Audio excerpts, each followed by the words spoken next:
Večkrat smo izpostavili, da so zanimivi z davčnih vidikov akumulacijski ETF-ji, ki imajo domicil na Irskem. Dajva na hitrico pojasniti, zakaj.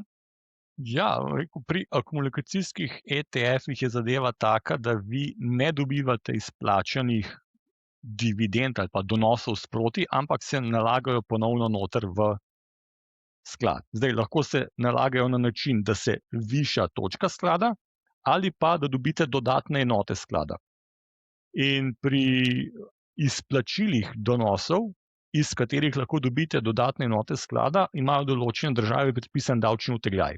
Se pravi, vi dobite 4 enote dohodka, enega ponudijo za davek, 3 enote sklada vam dajo.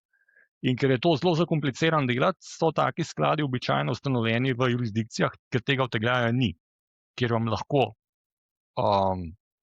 distribucijo sklada 1 na 1 pretvorijo v nove enote. In Irska je recimo en tak problem. Kar moramo vedeti pa za slovenske davčne potrebe je pa, da vsaka taka distribucija, vsaka nova enota sklada, ki vam je dodeljena v zameno za donos sklada, jo morate vi prijaviti kot dohodek. In iz sklada, če prijemate dividende, ki se vam takoj pretvorijo v nove enote sklada, za namene slovenskega davka je to še vedno prejeta dividenda in jo je treba napovedati.